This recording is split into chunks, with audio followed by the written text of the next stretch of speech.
देखिए, ड्राफ्ट किसे कहते हैं? ड्राफ्ट किसे कहते हैं?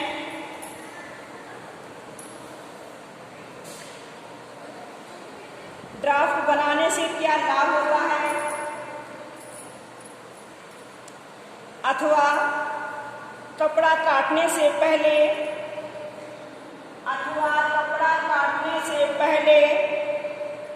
ड्राफ्टिंग करना क्यों आवश्यक होता है?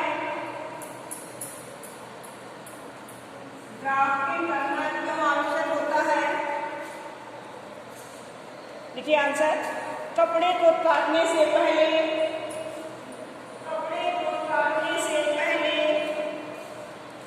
नाप लेकर उसका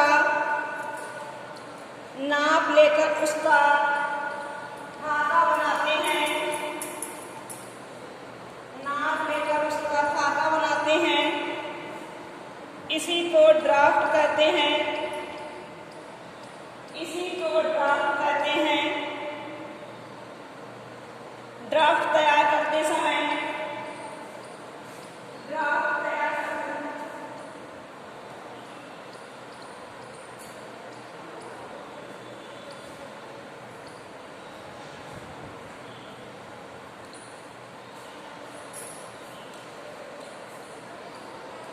ड्राफ्ट तैयार करते समय सेट स्क्वायर की सहायता लेते हैं।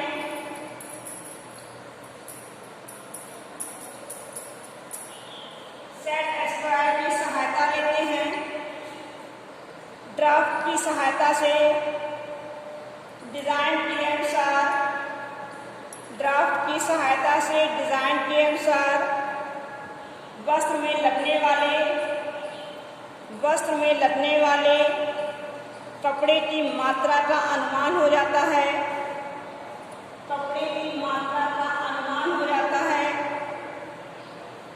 इससे फिटिंग अच्छी आती है। अगला प्रश्न की, सिलाई करते समय किन किन बातों का ध्यान रखना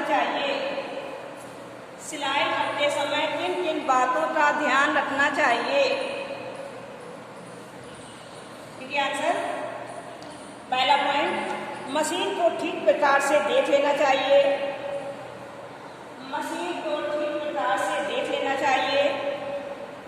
कि मशीन ज़्यादा भारी तो नहीं चल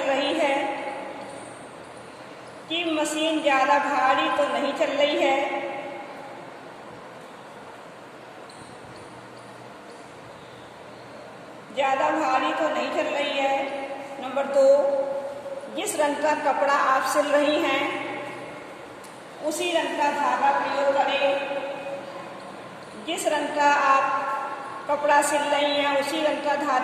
करें। नंबर 3, रेशमी कपड़े को काटकर पहले कच्ची सिलाई कर लेनी चाहिए।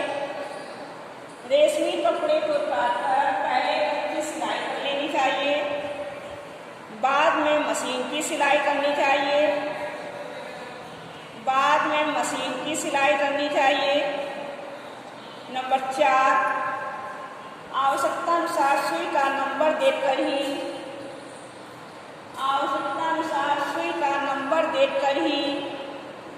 मशीन का प्रयोग करना चाहिए।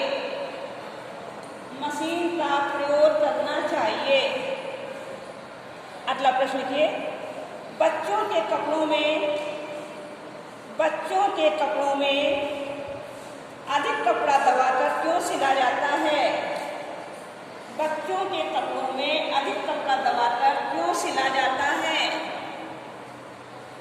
तो लिखिए आंसर, बच्चों के कपड़ों में अधिक कपड़ा दबाकर इसलिए सिला जाता है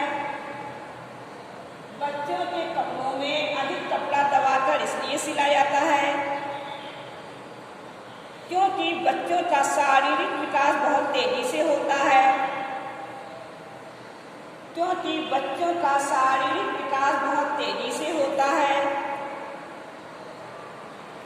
जिससे उनके कपड़े जल्दी ही छोटे हो जाते हैं।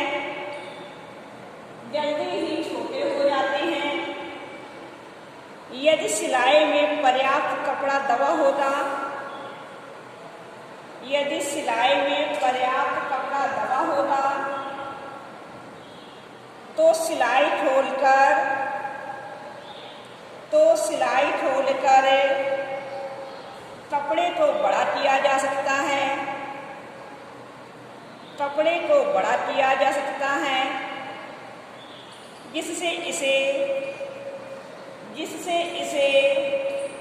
पुनः उपयोग में लाया जा सकता है, जिससे इसे पुनः उपयोग में लाया जा सकता है। अगला प्रश्न ये, बेबी फ्रॉक के सिलने की विधि, बेबी फ्रॉक के सिलने की विधि समझाइए, बेबी फ्रॉक के सिलने की विधि समझाइए। अथवा बालिका के बेबी फ्रॉक का नाप दिए, अथवा बालिका के बेबी फ्रॉक का नाप दिए और उसके अनुसार ड्राफ्ट बनाइए, और उसके अनुसार ड्राफ्ट बनाइए। तो लिखिए,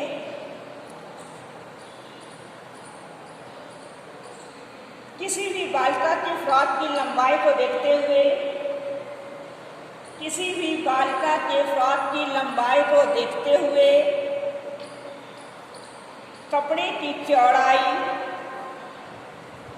किसी भी बालिका की फ्रॉक की लंबाई को देखते हुए कपड़े की चौड़ाई यदि 92 सेंटीमीटर है, यदि 92 सेंटीमीटर है तो कपड़ा उसके घेर की लंबाई, तो कपड़ा उसके घेर की लंबाई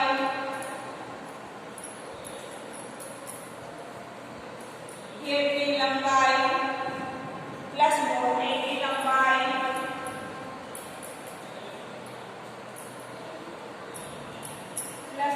की लंबाई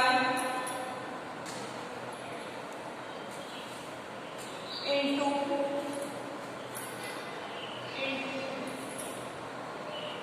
2 प्लस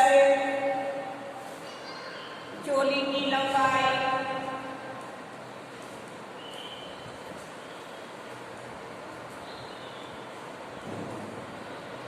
चोली की लंबाई प्लस 2 आस्तीन की लंबाई,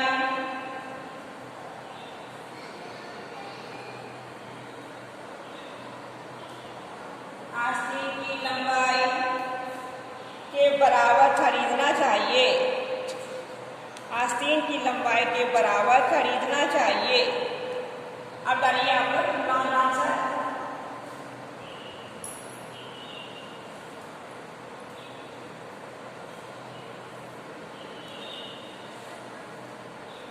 देखिए, घर में सिलाई की उपयोगिता पर, घर में सिलाई की उपयोगिता पर प्रकाश डालते हुए, घर में सिलाई की उपयोगिता पर प्रकाश डालते हुए सिलाई संबंधी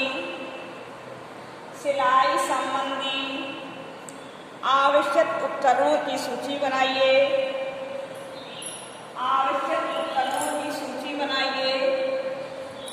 अथवा सिलाई में काम आने वाली, अथवा सिलाई में काम आने वाली आवश्यक सामग्री की सूची बनाइए, आवश्यक सामग्री की सूची बनाइए तथा उनका उपयोग लिखिए, तथा उनका उपयोग लिखिए। तो पहले आप डालेंगे उपयोगिता, डालेंगे आपको पहले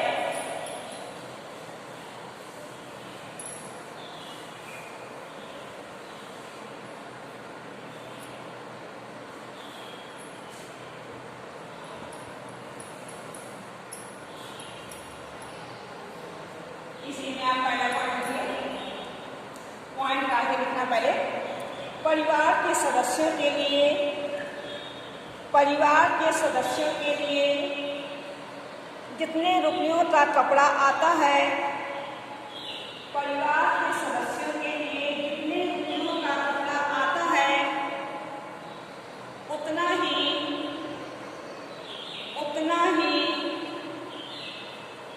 सिलाई में खर्च हो जाता है, उतना ही सिलाई में खर्च हो जाता है। अतः घर पर सिलाई करने से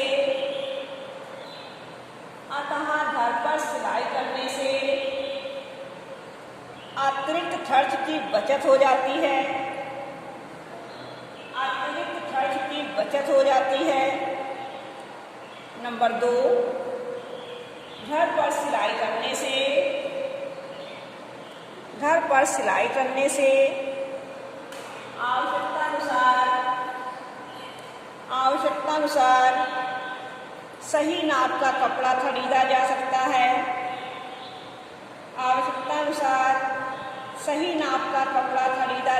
है।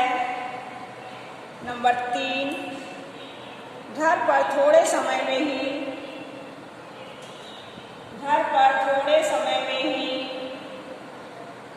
कपड़ा सिला जा सकता है।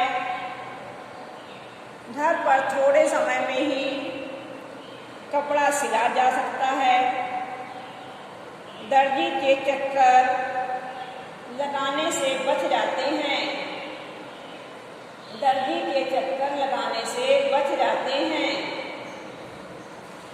नंबर 4, घर में कपड़े को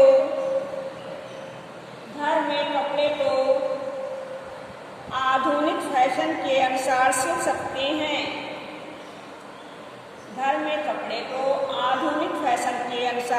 सकते हैं। अब देखिए सिलाई संबंधित आवश्यक उपकरण बीच में आपको डालेंगे।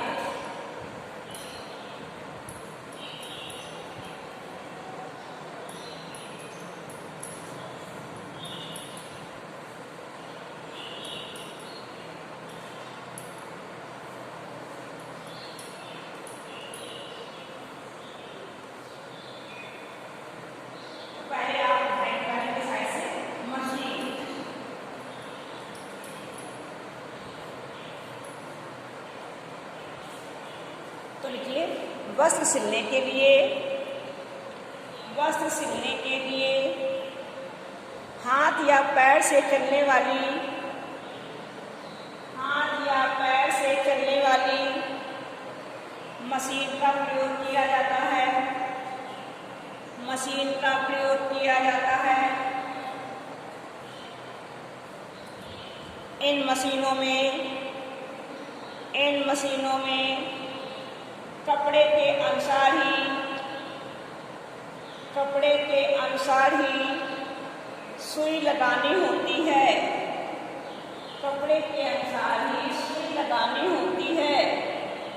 दूसरी हेडिंग है बड़ी कैंची।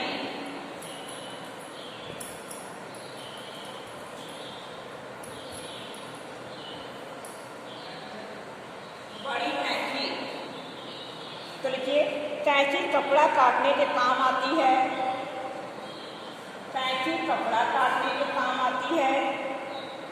इसका एक फल चौड़ा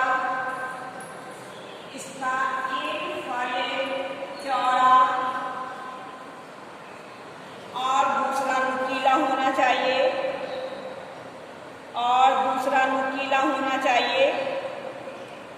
कैंची की धार तेज होनी चाहिए।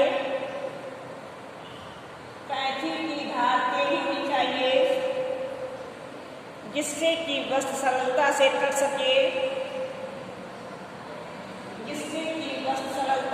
सके। नंबर 3, छोटी कैंची।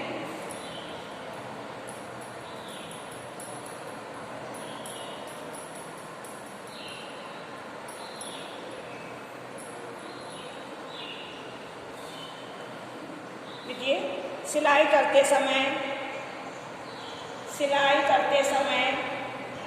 छोटी कैंची की भी आवश्यकता पड़ती है। इसके दोनों फल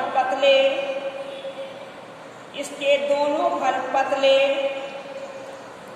तथा नुकीले होने चाहिए। चौथी है फीता, जिसको हम बोलते हैं इंचिटेज।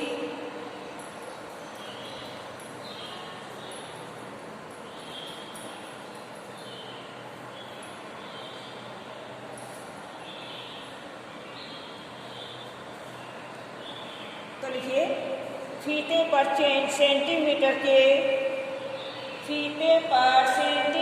के चिन्ह अंकित होते हैं। फीते पर सेंटीमीटर के चिन्ह अंकित होते हैं। यह प्लास्टिक या कपड़े का बना होता है।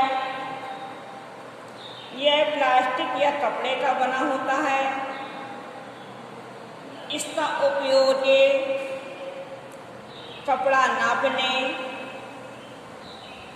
उपयोग कपड़ा नापने तथा शरीर का नाप लेने में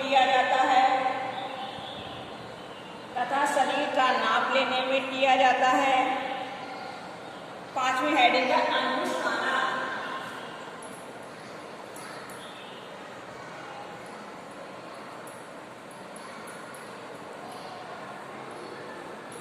ये छोटा सा होता है, हाथों में पहना जाता है, स्टील का होता है। लिख लीजिए, यह लोहे या प्लास्टिक का बना होता है।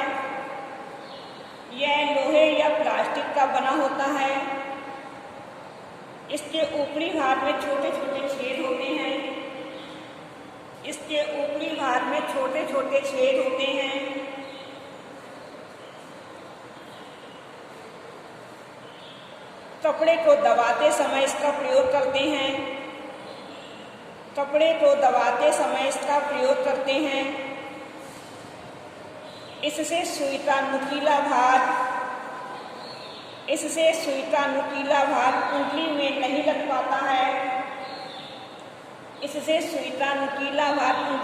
लग पाता है। नंबर 6 सुई।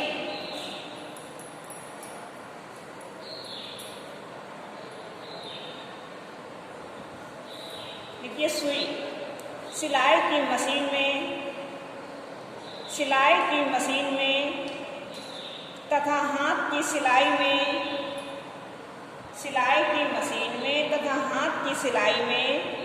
अलग अलग तरह की सुई प्रयोग की जाती है।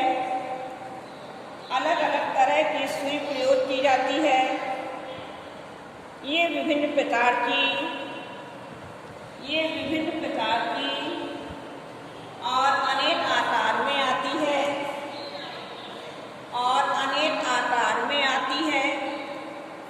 अब अगली हेडिंग है धागा।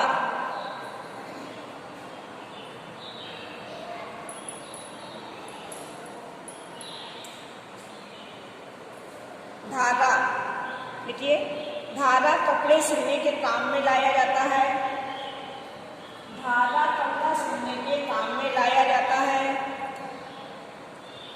धागे का रंग और मोटाई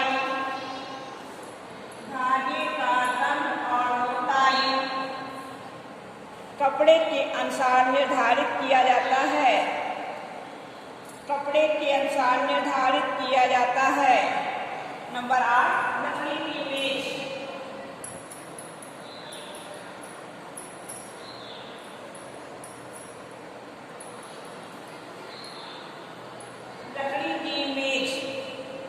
देखिए, जिस मेज पर रखकर कपड़ा काटा जाए उसकी ऊंचाई इतनी हो कि झुकना ना पड़े और कपड़ा सरलता से कट भी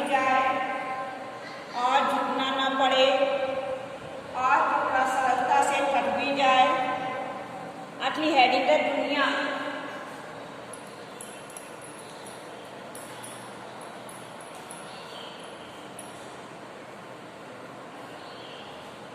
देखिए, दुनिया लकड़ी की होती है। इसके दोनों ओर सेंटीमीटर के चिन्ह बने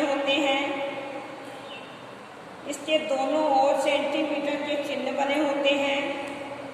यह अंग्रेजी के अक्षर एल आकार की होती है, एल आकार की बनी होती है। अगली हेडिंग है मिल्टन चार्ट।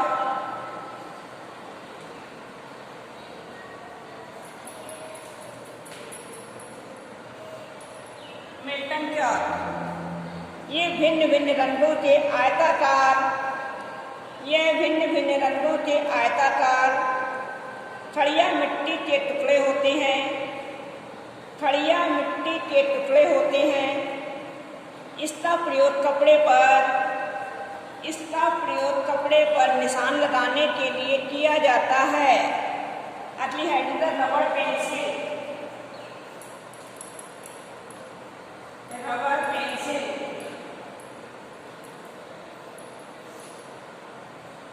लिखिए, कागज पर वस्तुओं का आकार बनाते समय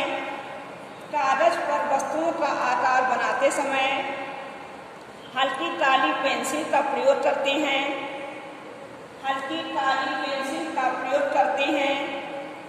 इसके निशान सरलता से मिट जाते हैं।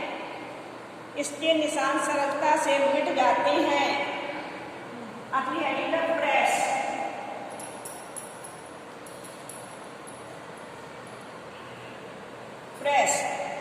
कपड़ा सिलते समय कपड़े में सिलवटें पड़ जाती हैं। इन सिलवटों को दूर करने के लिए प्रेस की आवश्यकता